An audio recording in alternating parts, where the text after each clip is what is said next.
isi lo uainga o lo o yayo so ito alima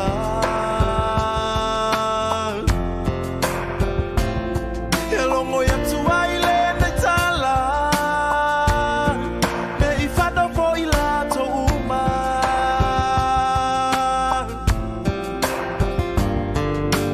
se avera amo tolia baya lo tamana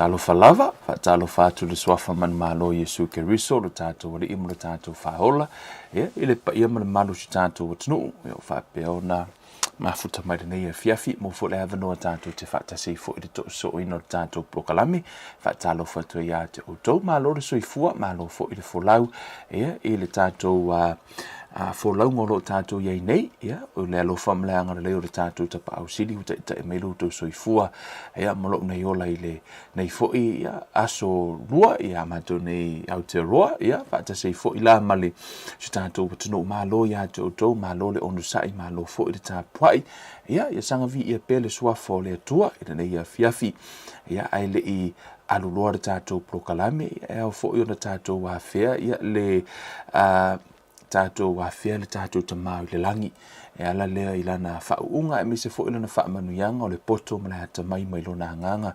fisosoani, whaapeona whaamatala loto ina ilana fionga, fisosoani mai fo ilo nei tangata o la paulo, tato te iloa whaale atoa, ile isisi atoa sono iloa tu pa ia peitai, mawhaiono tato iloa fina ngalo le atua, ala fisosoani mai o lona nganga, o ia fo ina tu sia lana fionga, o ia fo i whaamalama mai o tato tangata, la tato ifo matatalo, le tolo mātou tamai vi ia la u fiore ia fiafi e whaamawalalo i luma, lo mātou tamai le langi, mātou te atu i la u fiore le swafa o lo mātou wali i whaolo Yesu Keriso lo walo pele, whaatangisia lo walofa tu noa i le ia fiafi tamai, ma wala au atu ia te oi le poto mai a te oi peona e whetalai oi se wale eise poto i nā ole atu ia i ole atu ma le whaatutua, e le ia fiafi tamai ia vai vaire au auna ai whaamoe lo wanganga au mai le poto mai a te oe mai so oe le whaia onga se ea o ao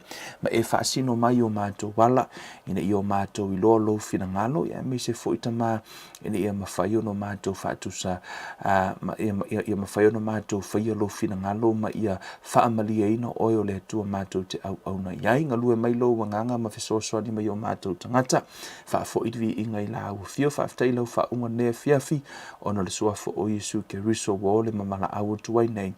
Amene ma amene ma amene. Hallelujah.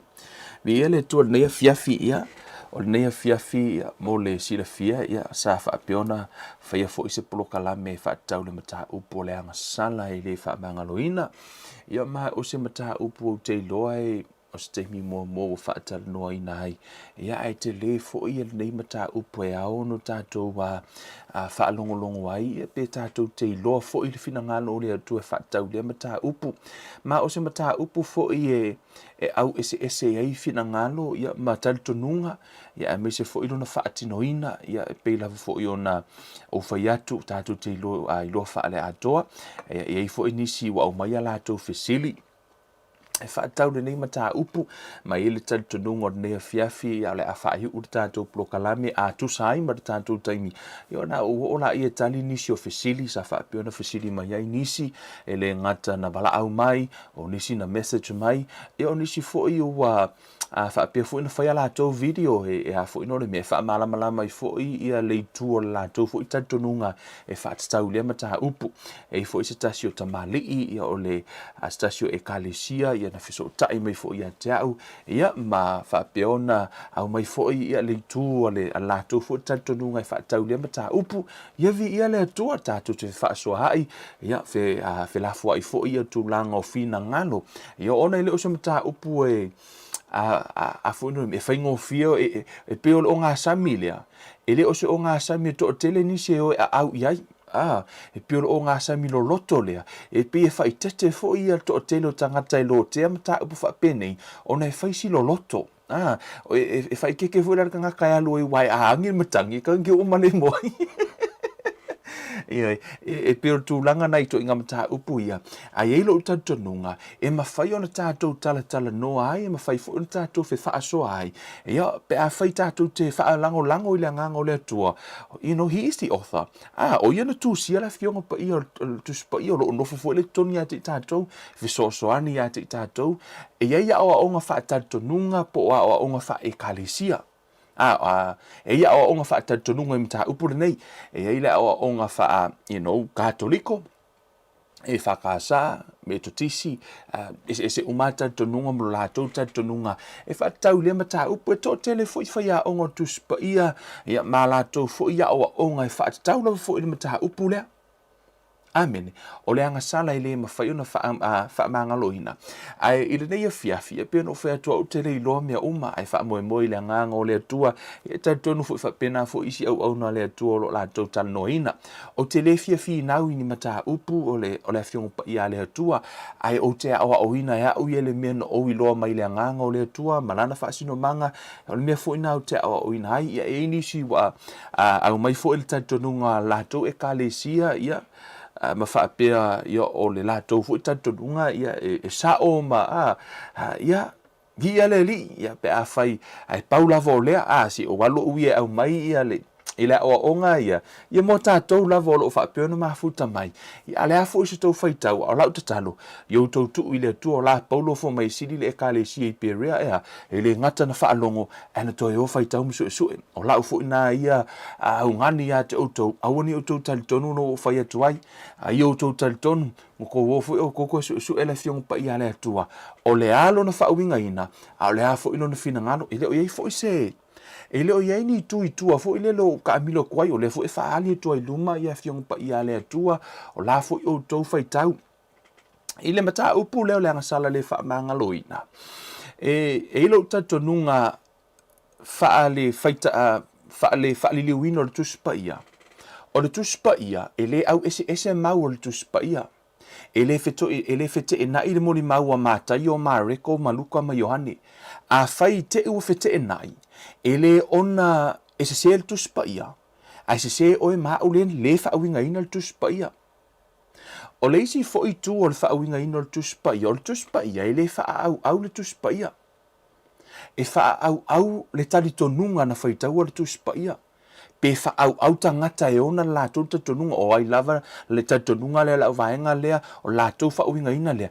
Ia e whaau la lea e sau lava la tau o mele o mātou tatonunga o te leo whai atu la se se. O no tātou I loa whaale ato, it might be part of the truth.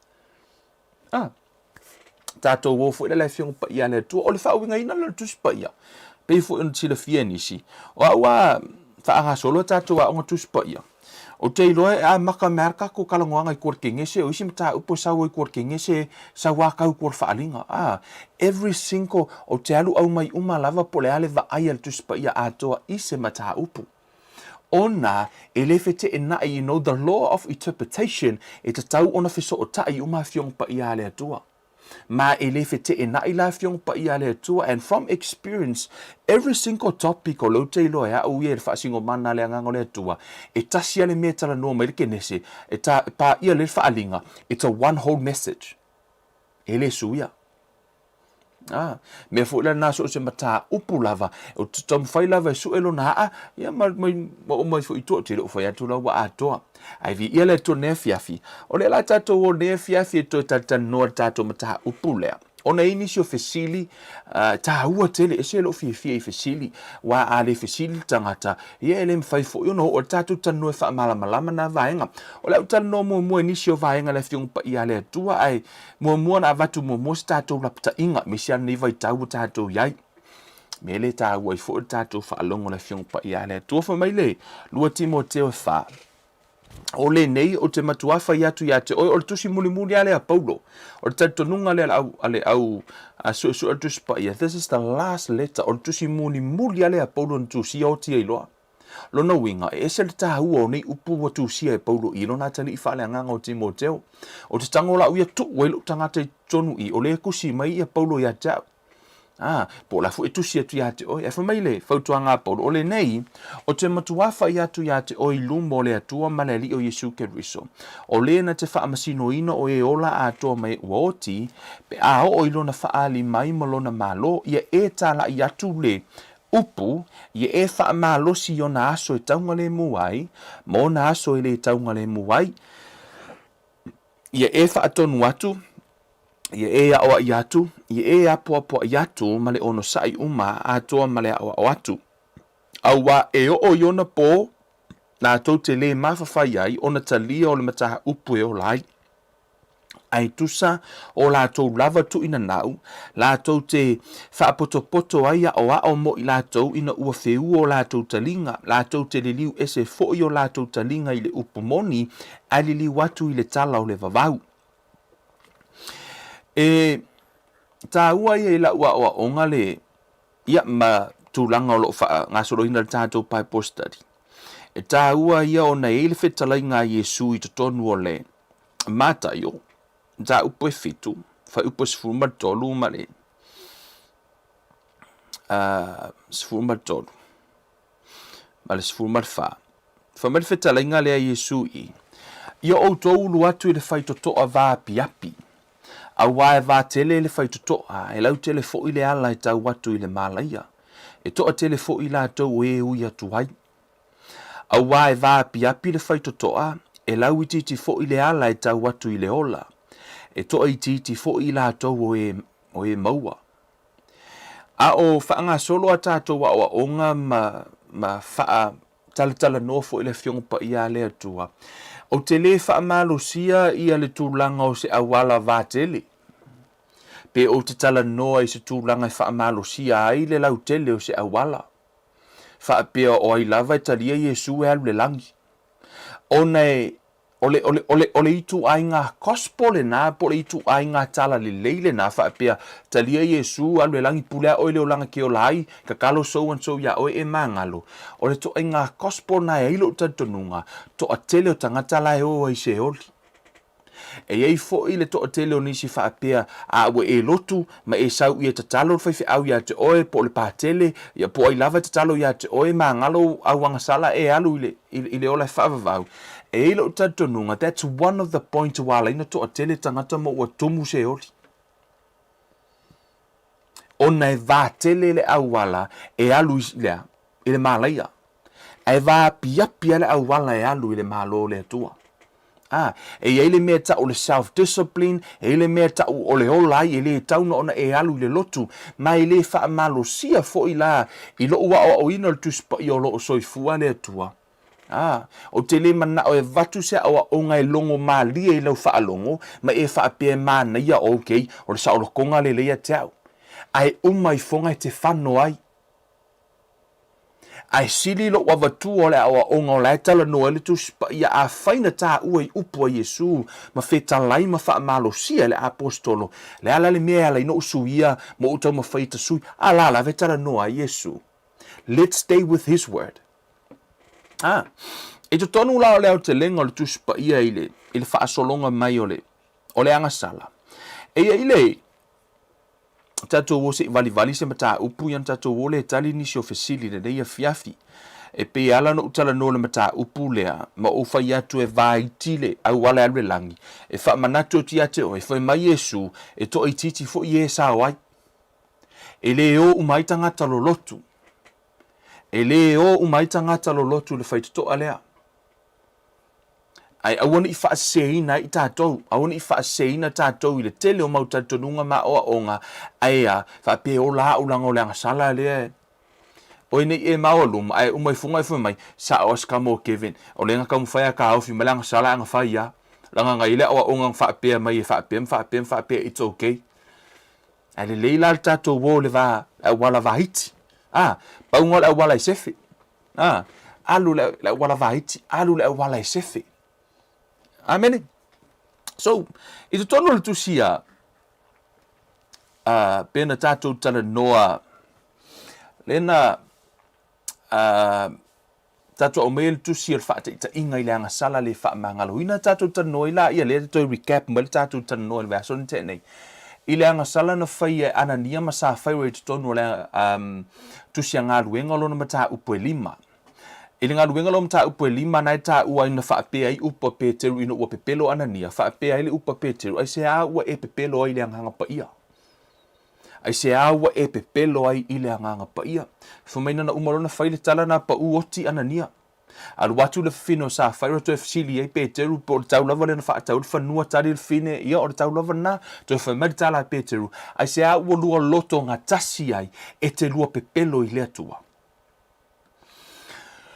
O le maualunga lava o le tangata e te pepelo I ai.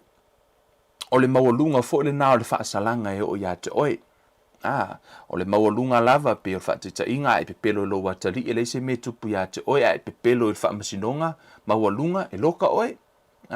Lona winga la ia pe fo tūlanga fo I le e tango ta perta I whau e leise me tupu ia te oe e whasiotia tangata e loka oe. E pie whape nā la o le maualunga lava o le tangata e te o le tūlanga o le tangata e te sala I ai o le maualunga fo le nā o lona whaasalanga. Imagining la lo pepelo I le anganga pa ia ma lo pepelo I le atua. O le mea ngata I ai mea uma le ua ho o iei lo pepelo. Mea le nai ala ino o tala noa mo wha malo sia mea lana whetalai e Iesu. I te tonu o le afoi. O le tusina le mua Ioane. O lona mata upo e 5. Whai pusufuma le ono, whai mai. A whai ua I loa e se tasi lona uso, wana whai se Agasala, e le I ui le oti. Ia whaatonga o ia mo ia, ona whaia mai lea ona fua ina mai lea o le ola ia te ia mo e Agasala. E le I ui le oti. O iai le Agasala I ui le oti, o te le whai atu ia te outou e whaatonga atu mo le Agasala. O a mio le tonu umalava o Agasala ia, o iai fo I le Agasala I le ui le oti. O tātou I loa e le Agasala se tasi o e ua whanau mai I le atua, a o le ua whanau mai I le atua, e tausi o ia e ia, e le tango fo ilo o le anga ia te ia, o tātou I loa e mai le atua lava I tātou, a o le lalolangi uma o lo o nofo to I lalo I lo o le anga. E whaawinga e se tasi o taratodunga fo I ia le awhionga le pa ia le atua, e whaapea o le Agasala lea e le ule o ti o Agasala mama. Agasala fo I e whaapea ko I ngā pepelo fo I pepelo aka fo mai o le pepelo ata. Ia ma le tūlanga fo I le pitefia malie. E whaingoina la e le au vaenga na o pepelo mama. O le pepelo o le Agasala e o le oti. Ia o tamale o le murilua. Ia po le ngoi. O mea nae o murilua o Agasala la nae loka I oi. O ia fo I o te ilo manganga. Le o nga la le tasi o tali tonunga na so ta me te au fa winga ino fa upu le ia o te le I fa fina wina le mata upu ia o nei le se winga le vi ia ile atua ai fa tai fo ile atua ia o nisi fo tali tonunga ia I think it's in the Bible there's no way ele o yese me ta o se Agasala mai tonu tu spa ia e ngoko ale ma ala ki le sami ngoko fo le ma ala po le se me ta o se Agasala ma se Agasala mawha I tonu le tusipa ia. O le Agasala tutusa le leia le pepelo ata ma le pepelo. E tutusa le leia le ita le tangata. Ma lo fasio tangata, same thing. Fo mea Yesu, a e ita lo uso wa e fasio tangata, same thing. E le fa peo lo witan fo mea ia, na ma le Agasala na. No, it's a same crime. E tutusa le lei ia sala na. O le agasala a e ita i lo uso faamatala Iesu o nau e fasiotia. Foi mai a e vaai fo'i o nau e mulilua. Tutusa lelei ale lua momoe ma le fafine ma le tō sino o lau vaai. Same sin i le vaai le nā Iesu. I le eila se mea tau se agasala mā whapea. Le o kalaula lai whaiskinge au leila. No, i le eise se o to i ngā o a onga le nā. E ala ino o tangata i se oli. O na lai lau tele le awala e o i se oli. E le aise senga o le vaai fa mai Iesu o lau o tau fai mai se ilonga ea. Se ilonga muri lua fato ata u o le agasala. Au te fai atu ia te outou. Lai fai Iesu ia o a onga lau farisaio. Lai o a onga lau farisaio fa mai. Au ke fai aku ia ke ukou. E o ai lau vaai. O ngā lava e muri lua. Same. Tutusa lelei. Le aila se mea tau se agasala mama. Ma se agasala mamafa. Tutusa lelei ale momoe marafafine. Ma le vaai. Both sin. Ele sutla. Le tu ai ngā tali tonunga le nā. I to tonu o se awa o ngā tuspaia. O le agasala. O agasala umana. E mawhaiona faamagaloina pe te mulilua, pe te fasio tangata, po o le a lava le agasala e te mawhaia. E mawhaiona e sala mo, e mawhaiona faasauina oe. E mawhaina tatalo tangata mo oe ia lavia ia mailo wanganga, manu lai tea. La yele fa moe moe. Talo mo oe. Ai a e fai lo le anganga pa ia le na tatu tala noa ai. A e fai lo le anganga pa ia. O le agasala la nai le faamagaloina. A o le a lava le to inga agasala. Agasala mamafa o le vaai to sina lo noto e agasala o lo momoe marfafine e agasala tutusa uma agasala nai tonu le tusi pa ia. Le ise me tau se agasala mama ma se agasala mamafa a pela ia. O agasala ia e afoi. Tatalo oi so mfain faamagalo le agasala le e oti le anganga. E o ki uma anganga le agasala. Fa mai amatua le agasala e whanau mai le oti. Fai ya, i wana oti. So e le eila se ngā agasala. I ia o onga tusi pa ia. O le agasala lea le faamagaloina. Fa mai le tusia. I tatu atu e valisi nā ta le tātou te tala noa i le vai aso le na te nei. Tātou tata no mo. I tono le tusia whai launga. Mene. Fai la ngolo no mata upu e fitu. Fai upu e lua se fulu. Fai mai. E le ai lava se tangata mio tonu le lalo langi o le na te faia le a mio le lei ma le le agasala. O le upu pa ia. Le ai mas tangata mio tonu lalo langi le nei na te le faia se mea ma le le agasala. O i chimino tangata uma na fiola lalo langi le nei. E le ai mas se le agasala uma. A whaila e agasala uma tangata. I te toa atu i tua le tusi lea. Le tusi e iopu. O le tusi lea iopu. Na whai e ile. Na sau waile ti a polo e tofo ia. Na sau e tofo iopu.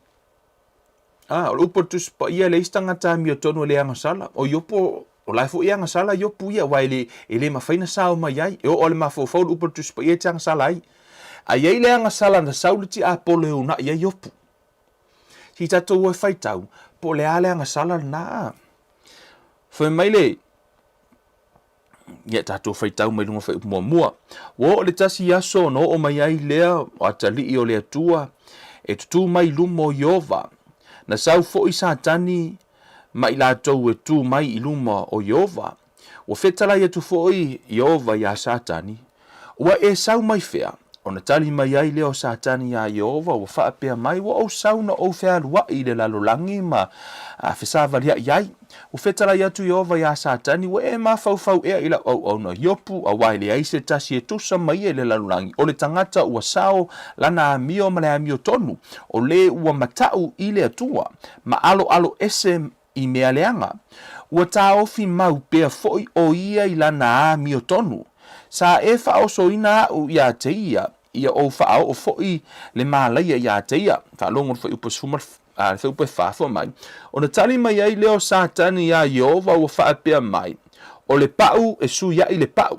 O mea uma foi ua iai i le tangata e avatua e ia e su ia i lona ola. ai peitai ia e apa atu lo a ao ma e tango atu i ona iwi ma ona a ano pēnā te le mawhai ai ea ia te oe pēnā te le whai ea ia te oe i au lava luma. Pēnā te le whai ai ea ia te oe whai i le atua. O le Agasala le ta mawhai le ti Apolo e tū le ai ia iopu. O le Agasala e le faamagaloina ina ia whai iopu i le atua. O le upa tuspa ia e oe lo mawhau ke Agasala ai. Le isa singa ola lang, le isa tangata mi o tonu e ola e le Agasala, le isa na mea na whai, matala tuspa ia, le isa tangata mi o tonu e mawhaina ia whaise mea le e le Agasala. Ai whamatala tuspa ia, e kasi a le Agasala le saure ki Apolo e ku le ia iopu, o le Agasala e le faamagaloina. O le Agasala le whai ai i le atua. E upuleanga i le atua.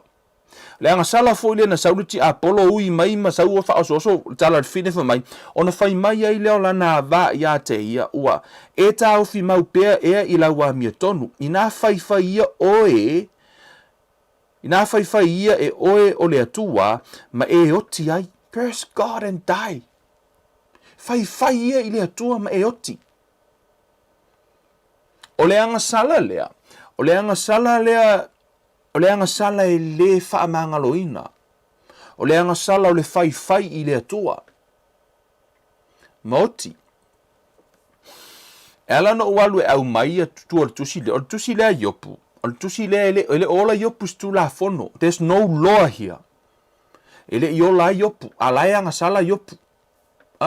Ono le tala tusi pa ia tusi a Roma fo mai e ui na Agasala ele i tau salaina i la tau tangata ia nei tu atu tu la fono o iopu tusi a iopu na tusi e tu le vaitaimi o tusi a kenese. E nala na tu i tu atu tusi salamo ono tusi o e whaatau mea tau poetry o mea tau solo. A le tusi a iopu na tusi a vaitau oi. Tu le tusi a kenese. O le mea le na o le ala e tanu me tusi pa ia o le ala e ka hau fia ka malo le langa mi o kong. Ai o le Agasala le kau kulei ki Apolo iopu na te committinga o le Agasala e le faamagaloina. O le whai ma upuleanga i le atua. Ma upuleanga i le anganga pa ia wa ile.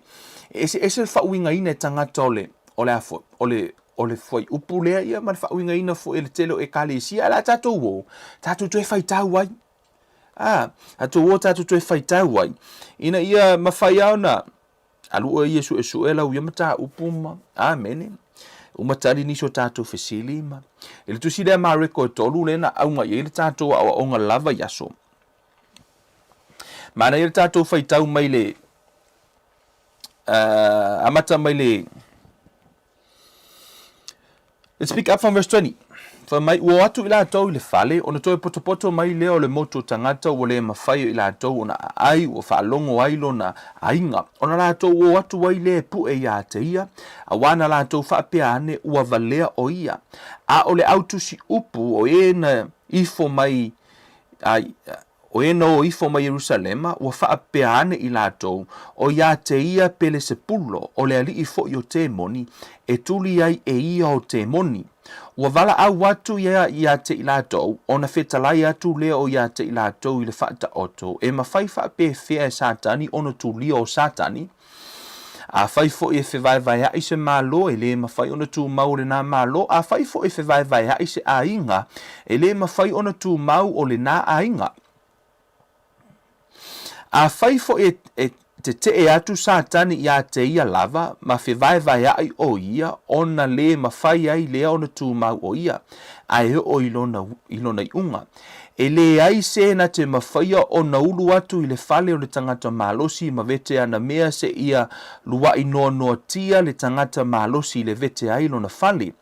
E moni o te whai atu ia te outou, e faamagaloina Agasala uma tangata atoa ma upuleanga uma lava, ma upula tau te upuleanga ai, a o le upuleanga i le anganga pa ia, e le faamagaloina o ia, a le tu lava, ai peitai e tatau ia te ia le sala e faavavau. Na ia faapea atu, a wā na lātou whai mai o ia te ia leanganga leanga. Matua I manino le leifetalai ngā Yesu. You don't need e te le mana o mia se interpretation here. I think au maile au theologian e faamakala le foi upulea. Ke ia e confuse e maka I sei ngai oi. But the scripture is clear. O te loa au fai I la foi. Il te titi lima tau sanga e fai tau le foi upulea. O ke loa malama la mai. Without any interpretation. O laina te loa, o lunga atu, o laua faatusa e tangata le anganga lai tutonu o Yesu, o le anganga pa ia. O le anganga o satani. Lea la ua fai e Yesu le tala, o ai e fai le anganga pa ia. I le context o le tusi, o lai tala noa Yesu I le mea lai tupu. So there's no other interpretation na I lo o lo ia fai tau oto na interpret mea tus pa ia. Fa mai fa upa tosfuru tolu, fa mai tosfuru, na ia fetala, na ia fa pe atu, a wana la tau fai mai, o ia te ia leanga, o le mea le nana mafua ina fai le tala Yesu. O le mea na ua Sofia Yesu ma fai le tala, fai mai, o le upuleanga I leanga pa ia le fa mangalo ina o ia. Ai sea, wala tau fai leanga o le atua, mo wala tau fa atusa leanga o le atua ia satani. Ai whaawinga la se tasi na so tai me te au. Whai mai e whaapea le whaawinga ina la tau tartonunga. Whaapea o le whai upulea. Pe a whai e fiu e tala no atu. Ai le talia ina tangata le whaau e whaatau ia Yesu Keriso. That's not in here. Ai alu whai tau whaamta upuna I lunga atu. There's nothing. Le aima se mea whaapea na o tu si e tutonu I. Pena o whai atu, e ala na confuse nisi o tangata, o na o mea na whaamatala I nisi, but the scripture is clear. Even a 5 years old can understand this. E o lava ia te au de keimi whaka o whai kaua o kele I loangi mka upu siri. Mo o whai kaua o malama wha mai, na ia whaapea atu, a wana la tau whai mai, o ia te ia leanga, that is the reason. O le mafua angale na laina whai le tala Yesu, o na wa whai mai, o le anganga pa ia. Mea na tau le whai. Le Agasala na e le faamagaloina. Ma e le o sa ai kia foi. There's no other interpretation in manaumia. It's right there. E tama whaila tangata foi lele e li liu le foi upulea. Ina ia faamalie ina ai le lato wa onga ma lato tatonunga. Ma ia faalaua I tele ai le saolotonga. Does that make sense? E pei a o na tatou wo e oh, that's not what he really means. E pei wale ave mamafaina I le foi upulea. E pei ole a whaalaua I tele I foi le whaapea e le ia le whaamangalonga. And I'm really careful e o hao toina e whaatinoina toina o onga na. Ono le o onga na le foi mertala paulo. Foi mai e o tangata whaalongolongo I ona mana I le whaalongolongo. Ai a umai fonga o la ofisili ya te oe. O fele o onga sili ya te oe. O le awa onga e te iloe te hui e le vaiti. Po le awa onga e te alu e le vatele. Te mana o ilo sa olotonga e lau tele. Pe te mana o ilo sa olotonga e lau langi le nei e vaiti. You choose. Fili la oe. Po le ala i le manuia e vaiti. Po le ala i le manuia e vatele.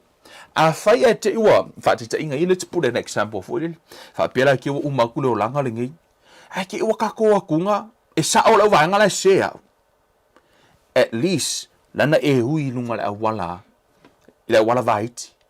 You still make it, pa o lana disapino wolanga. I imagine fonga la pe te utato wo oti o ai sa o se se le vaenga la. E sa o le mero te whai atu wai e vaiti le awala lea ai se se le vaenga la, but now it's too late. Papia, lenga whai mai e Kevin a wo se se le vaenga ia. A lena e alu le vatele. Ono le awa onga le whaapea mai, e le ai e le o le winga na whai upu lea, o le whai le anga pa i o le winga o le whai upu lea, pe a fiu e tala noa atu e te le talia. E le o tutono le tusi pa ia na wha li winga. Ai au na whaamatala pia, I know kai se inga I fuangisi ngā to inga manatu inga langona. Tutono le tusi a mātai o fo ina uta ua. Mātai o lona mata upo si furu male lua. Whai upo tolu tasi male tolu. Whai mai, o le mea lea, o te whai atu ai a te outou, o Agasala uma ma upuleanga e faamagaloina ia i tangata, a o le upuleanga i le anganga e le faamagaloina le i tangata. Le ana tātou whai tau tala i opu, pauna o le mea na tamu whaireti a polo e hunga esko ingo i opu, o le whai i le atua. Whamila ia, ai se whai upu i le atali i o le tangata e faamagaloina lea a o le whai upu i le anganga pa ia. E le faamagaloina lea i le olanga nei po o le atali. Whamaila ia o tau tā ua le la au e le lei, ia le lei fo i mōna fua, a le o lea i o tau tā ua le la au e le anga, ia le anga fo i mōna fua, a wā o na fua ua i loa ai le la au. La matua i manino le lei upo Yesu, e te le mana o mia fo i la Kevin e Faamatalaina fo i upu rea te oi, pe yeise kangaka ngā mou, masanga tikri, you don't need, e le o tau mawhai le atua e na nalo na fina ngalo. E le o yai fo ingi special le atua e maamalama e na ano mai Faamalama. If you are willing to read and follow it, le mea lefa mai le atua, simpo ia. Lau matua i manino lefa mai, aise fai upu le atali o le tangata, e le faamagaloina lea, a o le fai upu i le anganga pa ia, e le faamagaloina lea i le olanga nei po o le atali. No winga, e le eise faamangalonga lau langi nei, to e le maua sona faamangalonga ila, e mua fo i le afi. E le se mata upu tau faafefel tato mata upu. E no, it's in the scripture. Le lava i tutonu al tuspa ia, ai le leire tato ua au mai, ina ia discipline fu o tato tangata, make some adjustment. Amen. Le ai masisi o tato o mafuta mai, wako meetinga Agasala ia, and I believe that by faith. Le ai masisi wa ia whaia le Agasala lea.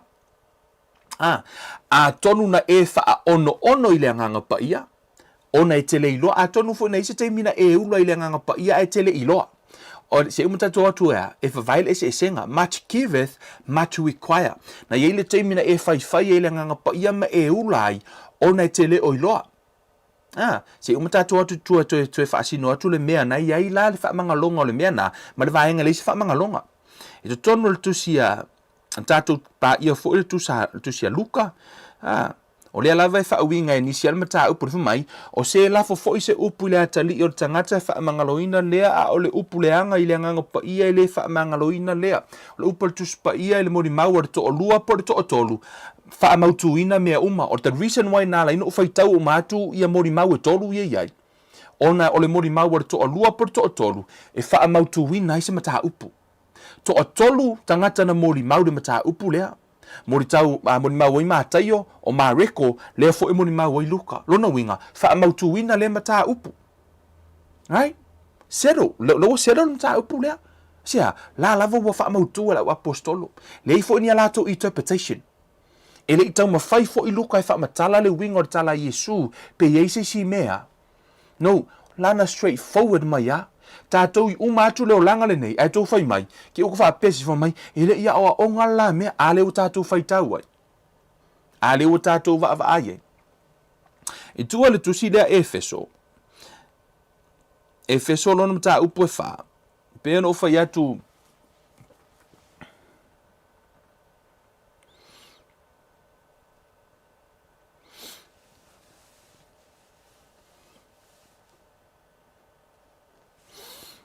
Oh, not this one. Tusia e peru olum ta upu e ono, sorry guys. E peru olum ta upu e ono.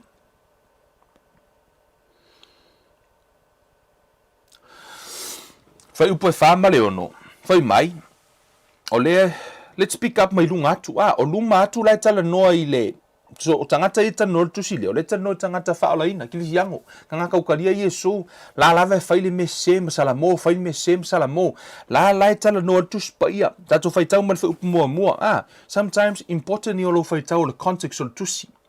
Whai mai. O le mea lea ina tātou tu ua ai o mata upu mua mua ke riso. A ia tātou wha o atu i le wha ato toanga.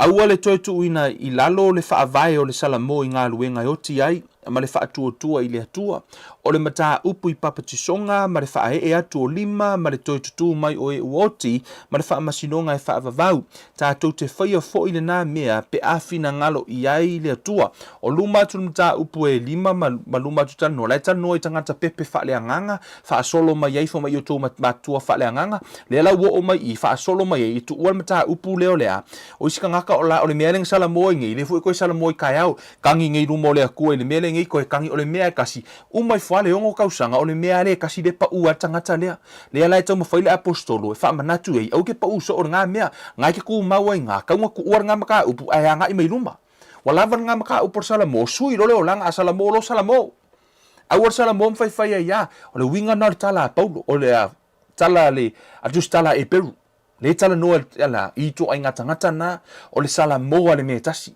O no o marula i whai mai, a wā e le mawhai a te i lātou, he na mua i wha malama ina, o le i le wha Peritania, for my it is impossible for those who were once enlightened, e matua i le mawhai a, o le winga o le upu impossible, it cannot be done, e le mawhai o na whai. Foi mai, o tātou ia na talia Yesu, ele mawhai no tātou toi te ena le whaatuatua, pe toi tu ulafo ia le whaatuatua. Foi mai la ia, o le upertu spa ia, foi mai, a wā ele mawhai a te i lātou o ena mua i whaamalama ina, na lātou tofo fo i le mea fo i fo ina mai ele langi, ma ua whaatofu sia i le anganga pa ia, o e ua tofo fo i le upu le lei ale atua ma le mana o le ola tali, ma ua pa u i lātou, ele mawhai ona toi whaafo wina o i lātou ina ia salamo, ina ua toi whaasataro ina i lātou i lātou lava le alo le atua ma whae inosia o ia i lumo o tangata ia, wa lātou tu ulafua ia le whaatuatua, they renounce the faith. Wa lātou wa leo toe tu so lena lātou tofo, ma o lātou wa aile manuia o le atua, ma mea matautia na whaie le atua o lātou o langa peitai, they turn around and they refuse ia pe wa lātou te ena le whaatuatua. Ma le whaatuatuanga lea, wa lātou le toi whai mai. Mātou te le toi whaatuatua ma tali tonu ia Yesu. O tangata la le nā, whamere tala le tuspa ia, e le mawhai ona toi a. E le mawhai ona toi whaafo isia. Pe whaafo wina. I to inga tangata na, i lumala le tusia e peru ronum ta upu e se fulu. Tātou whai taula i singa vaenga lea. Whamere tala le tuspa ia. I nā tātou tāu fi mau, ia i le wha moe o tātou tau tino atu ma le le fe foi ai. A wā e wha maoni o ia ua fola mai. Ia tātou mānatu natu foi le tasi ina ia tau wha atupu ai le alofa ma ngā ruenga le lei. Aua le la fo ina le wha poto ina o i tātou, pei o le māsani o isi. A ia fe wha ma whanai, ia atili ai foi ona whaapea ina ua o tau i loa o le aso o loo tau lata mai. A wā a whai tātou te Agasala ma le loto i ai, pe a uma ona talia o le malama o le upu moni, ua le toe lava se tau langa mo Agasala. Lai tala no i le au vaenga ia na wha malama ina na vaai va venga ma le na ufa ia tu le vai aso le tenei ka sierka ngaka o luke i longa ko mitinga le Agasala lea nga o le ki Apollo o ia le na vaai le atua mena na alaina le aiso na wha mangalonga ono lea much giveth much require o le te leo lo na ilo o le atua o lea te lefo ina o le expectation a le atua ia te ia e le tutusa le expectation a oe mai le tamititi 5 tausanga ma le tangata o 10 tausanga a pa ure i pur tamititi 3 tausanga a ua fasia asea ona lai titi ona 5 you expect little from e lai titi lava lo expectation ma le tamititi ai apa ula le pur tangata 10 tausanga pur tangata umatua e te lelo expectations a le tauna pa ule ipu o le tangata matua la e te expecting a mai ai e le tele ni me se te expecting a mai ai a o le tamititi lai titi e feo lolo la e tele me se expecting a ona lai titi e pia wha pena fo ila a o yei tātou leo la wha leanga o le tangata lea ua enlighten po ua wha pea ona wha tangata whaamalama-lamaina ma ua te lelo na iloa o le atua malana vaai i le atua. E la iti fo i la mo mea me se tau na ia whaia. Ai whamai la tala le tuspa ia i le vaai le tuspa ia. Whamai o tangata na a whaia te iwa turn around ma whai mai le isi atua renounce lona faith. O tangata na i le to Yesu na faamagaloga. Le whamatala i tu se e peru. The unpardonable sin. Whai mai la ia. Whamai awa a whaita tau te Agasala ma le loto i ai pe a uma na talia o le malama o le upu moni ua le to e lava se taulanga mo Agasala. Na o le whaatali ma le matau tele i le whaasala ma le toa sa e mumu e susunu ai e o te e atu. Tātou whaitau whauma tusi whamai o le na wha lea o ngā ina le tūla whono a Mose na oti o ia i le mau o le toa lua po le toa tolu ua le alofangia. Peni a wha o tau i le sili o le mamafa o le tauhi o le tau wina o le ua soli le alo le atua ma ua tau le pa ia ina e ia le toto le whiangainga ma wha pa ia ina ai o ia ma ua upu le anga i le anganga o le alofa tu noa. Right? O le Agasala la le o tau mwhai whamatala atu. O le Agasala le whaamagaloina lea. O le Agasala le al tangata o lou te ena o le whaatua tuanga ia Yesu ma lou toi. E whaingoa ina le tuspa ia. O le upuleanga i le anganga o le alofa tu noa. So now, e tutusa le leile Agasala le ta ua tuse e peru. Ma le Agasala le na whai mai Yesu. O le a o ai lava e upuleanga i le anganga pa ia. O le a. E le to Yesu na faamagaloga so a whai e tifia va aipo le a fōlinga o le Agasala na e saurura i tuse e peru e te whaitau. O le Agasala na e tano e tuse e peru o le tangata wa na va ai ma ua va ai so si o le atua ma ua whaamalama-lamaina na la tau tofo fo i mea fo ai fua ina mai le langi ma ua tofo ina i le anganga pa ia a tofo sia i mea alofa le anganga pa ia. Lolo yo tangata le ango mako i whaonga ina i le atua ma va ai whaalinga o le atua. Ai peita i ua toi turn around le tangata le ma whai le anganga pa ia. Fo mai la tala tuspa ia fo me tangata na ma ua upuleanga i le anganga o le alofa tu noa mea le nā ta o le upuleanga i le anganga pe o le mene kam fai i arki apolo e fai ai kam fai sko ingo yopu e unga i opu e komiti le Agasala le whaamagaloina o le a fai i le atua le fo ina sau fo mai Yesu a ua fai le anganga pa ia la fo mai upuleanga umai ko ke upuleanga i kangaka e whaamagaloina a o le anganga pa ia le whaamagaloina a o lea lai tala noa i lea tangata nei le ua te lelo lātou i loa a whaila o elena e ulai i mea le anganga pa ia yasola a o lea ua e whaolainga le taimi nei lea ua e malama a ua lai koe ulai ono na ua e malama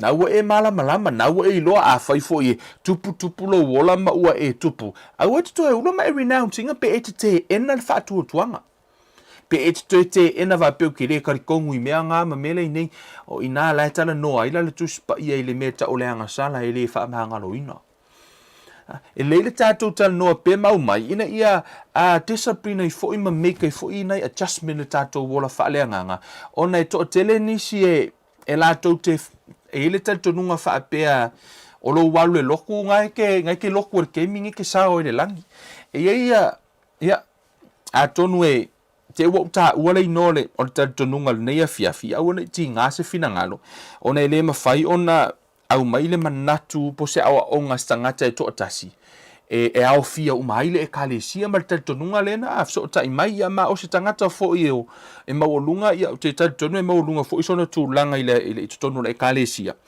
ia ma so ta mai ona e lato te whaatinoina nisi o vaenga nei so te tatu atu i tonu lisi mata upu lea ono nisi nei o fesili sa whaapea ona fesili mai ai e nisi o tangata i le tal tonunga lea po le alo Faamatalaina o le a fo ilo whaawinga ina ia sa ulei loa o le tau su e mai au ina ia a vatu sa utali fo i lele e fua mai ai se latou fo i whaalia meo latou manatu e tusa ma le meo te talitonu ai so e ao la ona yo ka ikala ka le message yo we loa e telo temi ka le message ele umani me te taina e pi mana il fa matala fu ile to inga setting ya e tele umai ya mauto wilo umai le se me o ka nga ngai kua pe le me o lo tal tonu ya ubia ele tal tonu na fa pe mai ile o fa matala ina o le tusi le ale mua ko e kalinga ifsili amen mua yo ane le lo mata upule a fai ua i loa e se tasi lona uso wana fai se agasala e lē iʻu i le oti ia faatoga o ia mo ia ona foaʻina mai lea o le ola iā te ia mo e agasala e lē iʻu i le oti o iai le agasala iʻu i le oti o te lē fai atu i outou faatoga mo le agasala i le faauigaina la ele a foi e le tagata lea na sa fesootaʻi mai te au foi mai o le agasala lea o agasala māmā ma le agasala mamafa ai tasi ala le tagata e mafaina tatalo i agasala nei ona e mai fesootaʻi le mataupu le itua le tusi a iakopo ia tatou atu le tusi a iakopo o lona mataupu e 5 e fai upu e 6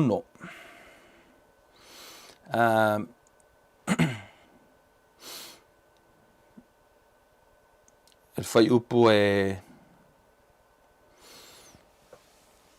ia fai upu suma fa solo fai upu suma tolu fa ngata le fai upu e sfuma le ono fai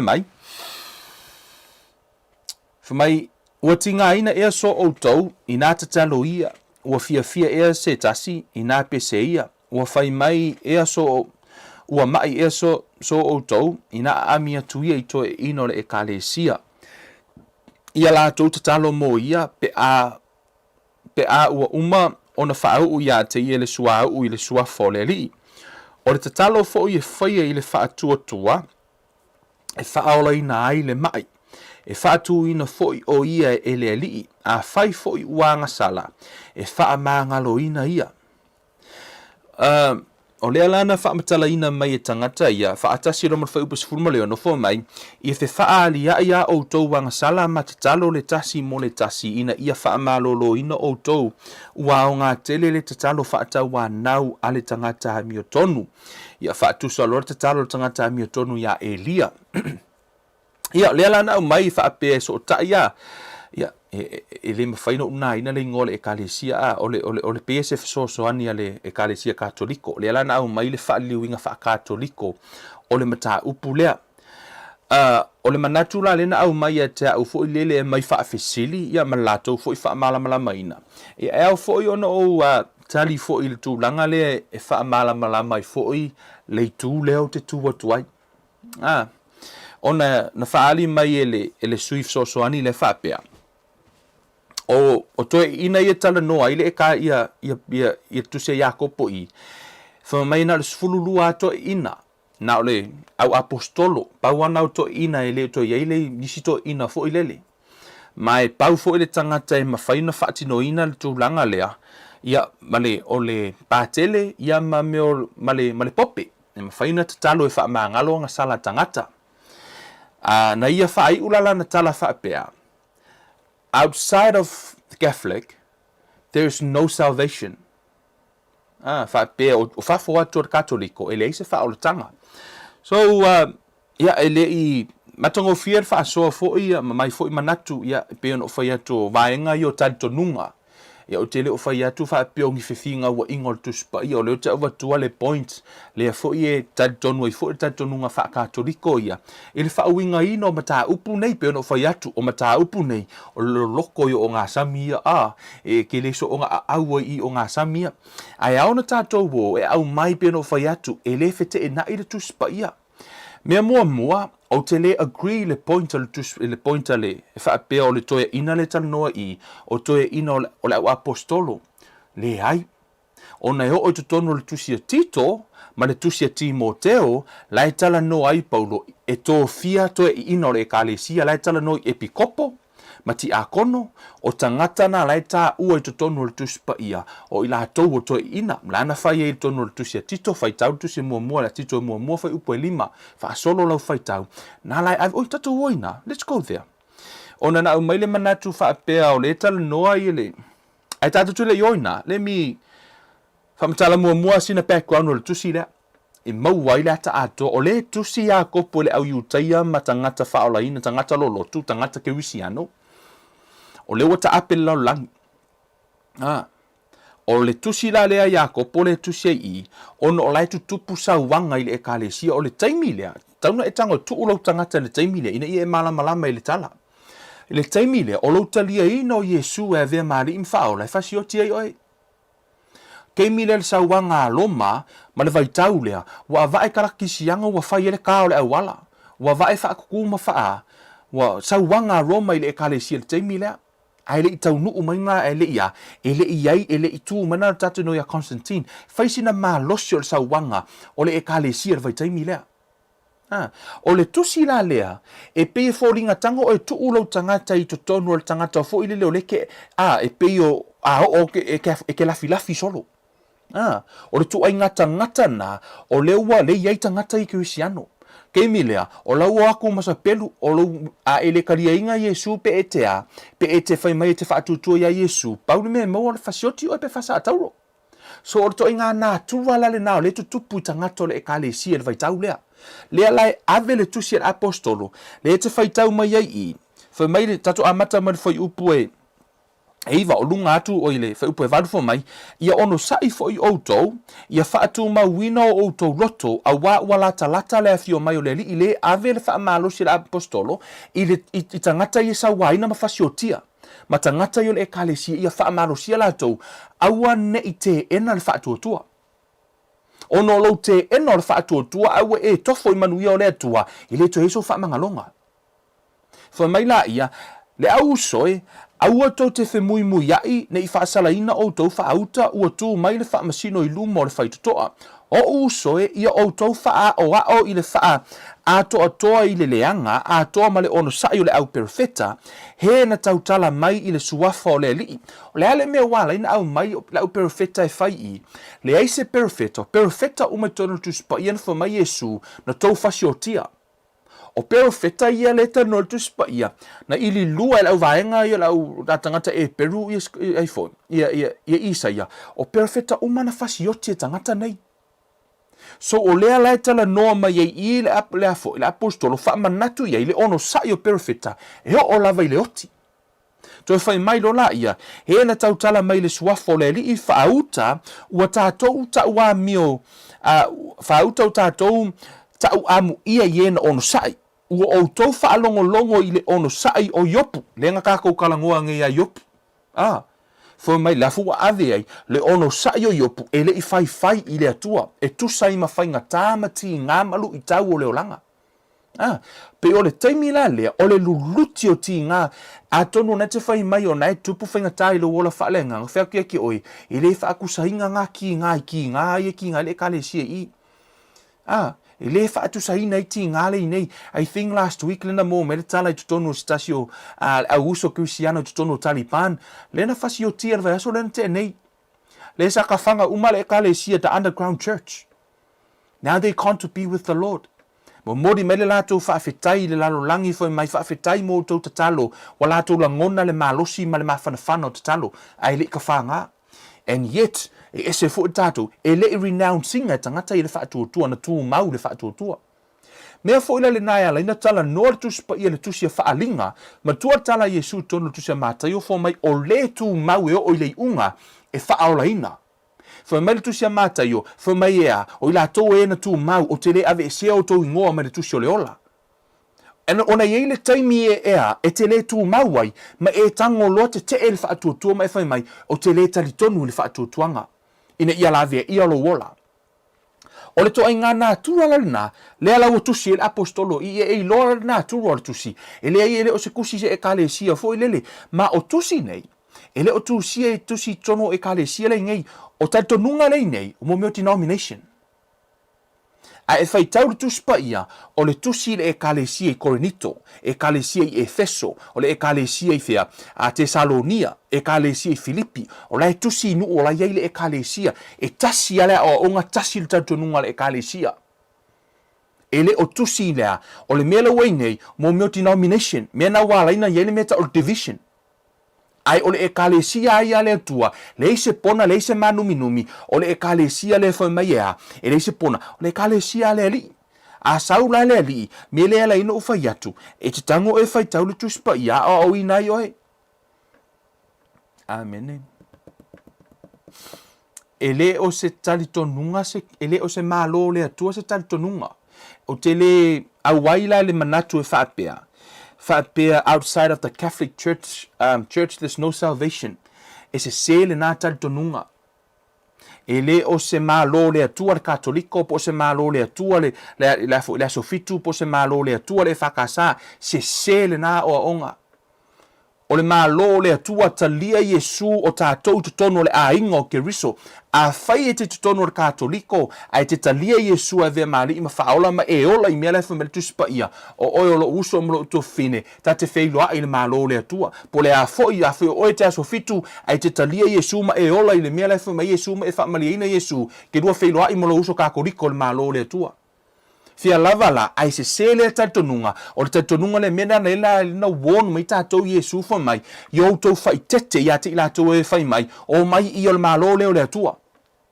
ala na won mai tatou e leli fa mai au ne to mulmuli ai au ne to fai mai o malo le o le atua fa mai o malo le atua i to tonu ya te o to so we need to be really careful. Me fo le fatua e va tele le awala e alu le manuia. I'm not attacking any church on onisi o fesiri manisi fo yo va engolo au mai. E pe yo lae e afo le fo la ala no Faamatalaina atu.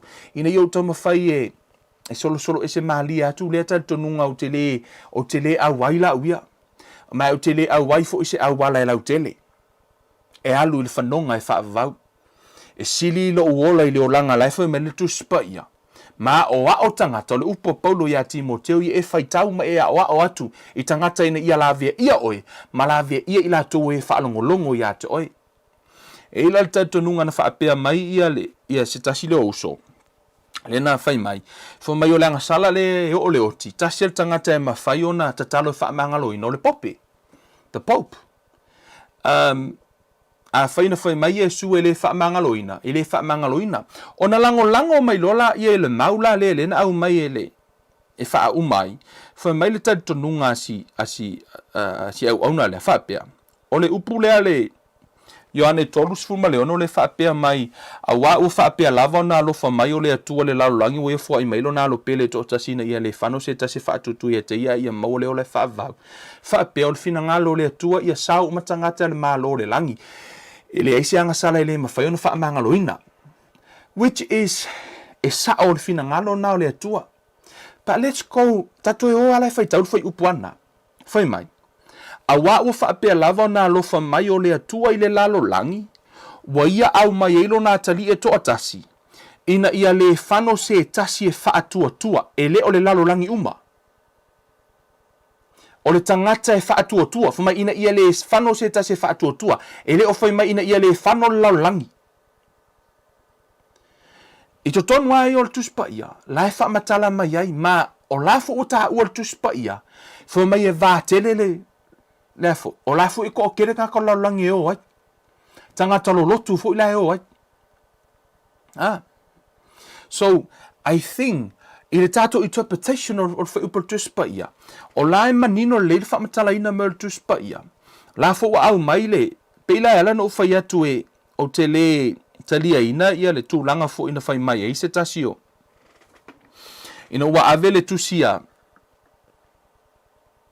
o lo faapea mai o toi ina lai tano le tusia Iakopo e na le au apostolo e mawhai na le au apostolo e mawhai na la tō faamagaloina mai lei fo ise si e mawhai ona faa uu le sua uu ma faamagalo i Agasala tangata tato fai tau le tala le na fai mai le tala tusia Tito fo mai le tala Paulo i a Tito o le mea le nei na o tuu ai oe i kereta ina ia e faatonuina mea o totoe ma ia e to fia toia ina i le a ai ma le a ai to ina i tonu le ekalesia le to fia ele o tala noi apostolo ia le tonunga le faapea na o apostolo no o to ina le tonu le ekalesia le tusia Ioane ele na o le au apostolo o le tala noi to ina le ekalesia o criteria la io to ina fai mai o le tane to ina whaapei ono o whai atu ia te oe, aise e tasi e le mata uleanga ina o le tane a le whawhine e to tasi, o iaia na whanau e whaatuatua, e le ita ua i lātou ua ulawa vale pe soli le tū la whono, a wā e tatau lava i le epikopo o na le mata uleanga ina o ia, a wā o ia o le au na e tausi i mea a le atua, e le whinau vale, e le i tongo fie, e le inu tele i le waina, e le fasitangata, e le manu i oloa, o lea lai tala no i ia le ia foi ia ilea i toi ina le toi ngata o ai le to fia toi ina le to fia e tito ai tala no altu spa ia na ave foi le tusi ai to tono mo moti moteo non ta upo tolu na foi to fia ina to ina ele o tala no ele ko fia tito ia la apostolus fuma lua so atala no altu spa ia to ina o lai tala noa i lunga lau vaenga lei to tonu al moli mau le tusi a Paulo i a Timoteo. O lai tala noa e pikopo ma koe ma meo ti a kono ma ave ele criterias e ma whai ona e kofia kangaka e lea e lunga o le vasenga leo to ina. So e pei o le whaamalamalama ina la le nao le tali ona e pei ono whai atu. E mau ese tali tonunga. Ai eila le tali tonunga o nisi e whai mai Pauli to ina la e tala no altu spa ia na o le pope ama patele. And I disagree with that. Ia whaamalia atu lai o tātou uso matua whawhine i le katoliko. O ia ono lea fo ua a whisilingi ai au ia ma au mai fo ia fo tatonunga ia ma vaenga i le whisilingi ai fo ilo tangata. Ia hao no o tali. A o nau o whaamanino atu la o tali has a ministry a o whaatino ina foi. I need to answer this question. E tā ua e te aula utali, ona e o la fo i tono tuspa ia, ma o te whaitete au. E vā tele le ala ili se ori, e vā iti ale ala ili manuia o le atua, mea fo ili e tātou te whapea tuai, tātou tuliso tātou ai lumo le li, tuliso ai lumo le atua, o le alava le lotu e te lotu ai, a e talia Iesu e vea mali ima whaola ma e ola i upu le atua. A o ina sau le li, meo le e kale si e le ise pona, le ise manumi, e le o se asofitu, po se e whakasa, po se katoliko, po le alava, po se worship center, le ase si e kale si, po se Kevin Life Ministry. No, it's not talking about a denomination. Talking about the church o le e kale si na whaavai Yesu. So, I think o loa wa fele le tuspa ia.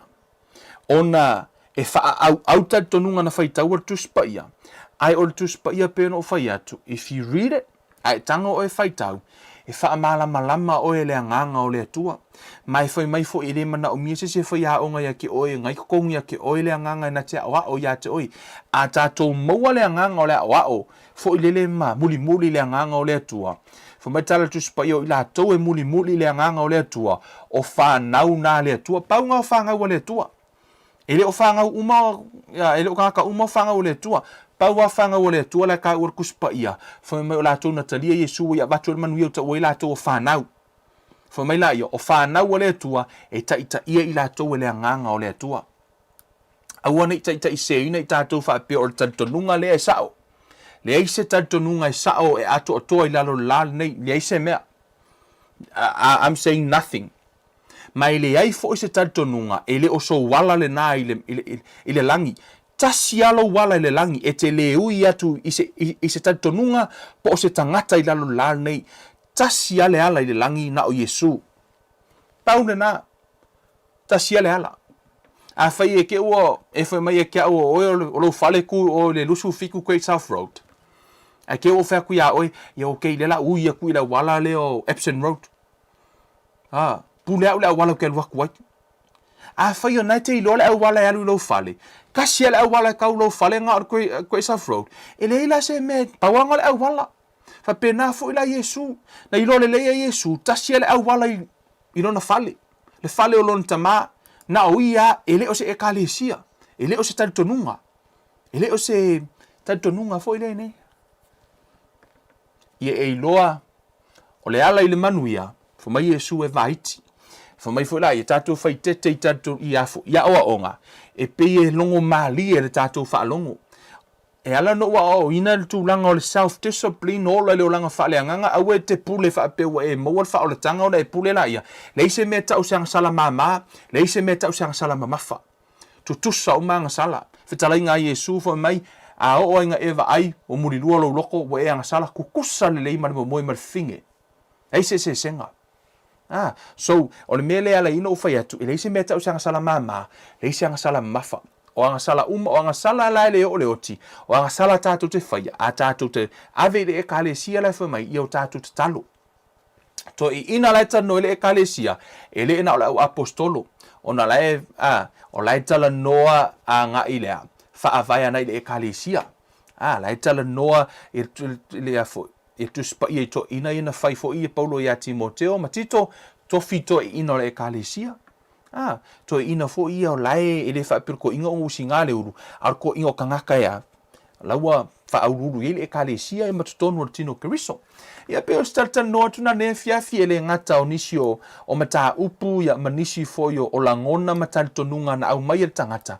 Ia ma au mai foi, ai o la ule nā tali atu, ma o lo ufo ele nā tali tonunga, pe o no ufai atu o tele o whaafi na wina nisi o mata upu, ai ala ono au le telo tali tonunga, o manatu ia e lau tele.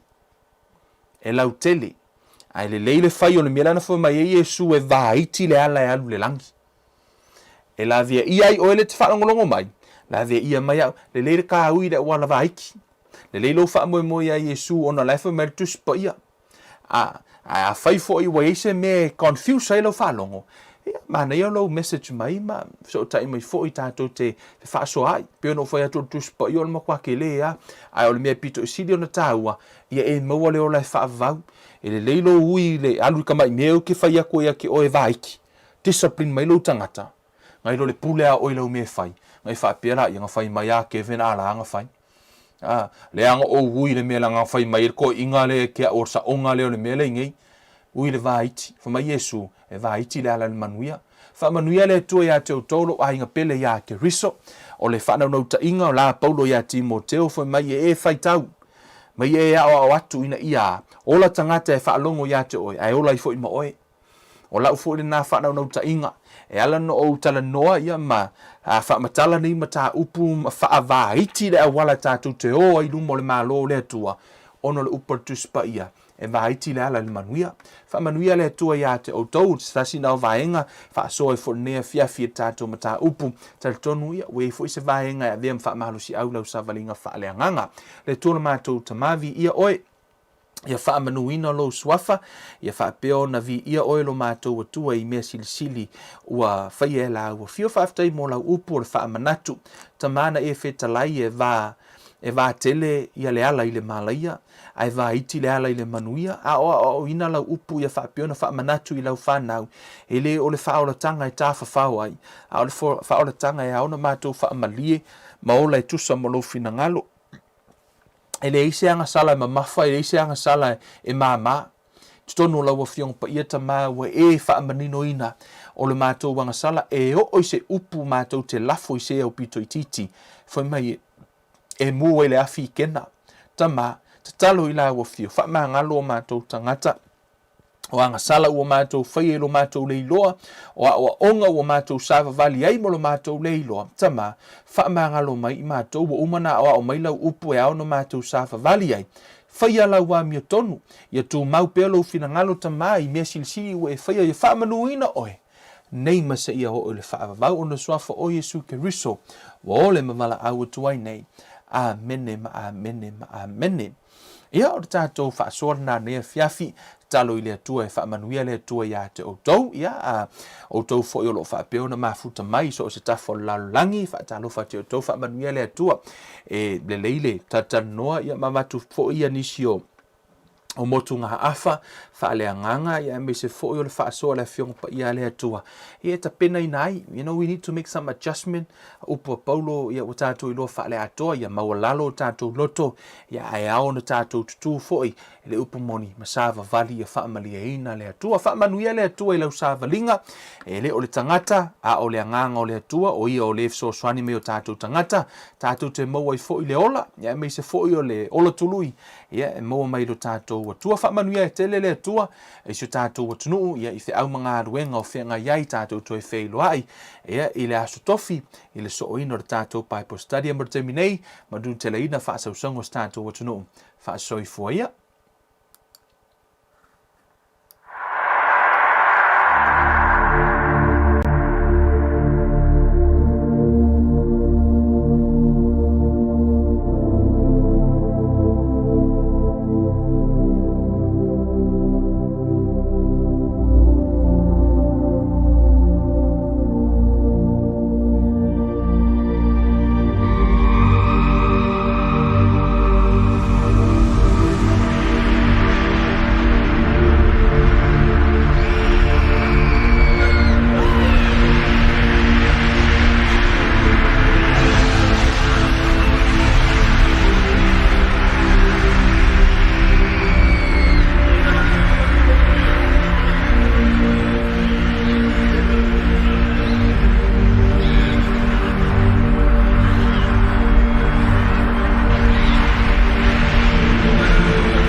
soi fua pea se oli e moni le